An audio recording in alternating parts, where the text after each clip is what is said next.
আলাইকুম, welcome to Qayyim Sheful blog. আজকে আমরা চলে যাচ্ছিলাম হচ্ছে একটু টুকটাক বাজার করতে, বাসার সবাইকে হচ্ছে একটু কাস্টার্ড ফুড করে খাওয়াবো। এর জন্য প্রথমে আমরা কাশিয়াডাঙ্গা যাই, কিন্তু সেখানে কাস্টার্ড পাউডার পাইনি। তারপরে মিলবিটা দুধ, তরল যে লিকুইড দুধগুলো আর কি, ওগুলো পাচ্ছিলাম না। পরে হচ্ছে আমরা কোট বাজারে, তাও অনেক দোকান খোঁজার পরে হচ্ছে আমরা সব ইনগ্রিডিয়েন্টসগুলো এক দোকানে পাই। আমি সাবুন, এখানে চিনি, তারপরে কাপ কাস্টার্ড পাউডার আর যা যা লাগে যাবতীয়। এরপর হচ্ছে ফল কিনতে যাই, কিন্তু ফল কেনার সময় আর কি আমার একটু বেশি হয়ে যায়, মানে মেজাজ খারাপ হচ্ছিলো, কারণ নাকি আঙ্গুরগুলো অনেক নেতানো ছিল। আর এখন তো আঙ্গুরের সিজন নাই, কারণ কেমন জানি হয়েছিল আঙ্গুরগুলো গরমের কারণে। আর একটু বেশি টক ছিল, মিষ্টি ছিল না সেরকম একটা। তারপর নিলাম, কারণ কাস্টার্ড ফুলে তো মানে মূলত আঙ্গুর না দিলে ভালো লাগবে না। পরে ওনার দোকানে অনেক খোঁজার পরে আমরা মিলবিটা দুধ পাই, ওখান থেকে হচ্ছে নিয়ে আমরা যাই হচ্ছে কলা আর আম কিনতে।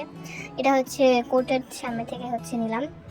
এরপর আমরা এগুলো সব কিছু নিয়ে হচ্ছে বাসা থেকে যাচ্ছিলাম। আর হচ্ছে বাসা থেকে অনেক কড়া করে বলে দিয়েছিল যে গতবার লেট করছি, এবার লেট করা যাবে না। এখন আমরা খুব তাড়াতাড়ি, মানে 1 ঘন্টার মধ্যে যত বাজার সাথে ছিল সব শেষ করে আমরা বাসার মধ্যে চলে আসি। তো এরপরে হচ্ছে আমরা কাস্টার্ডের ভিডিওটা আপলোড করবো। আপাতত এই পর্যন্তই, আল্লাহ হাফেজ।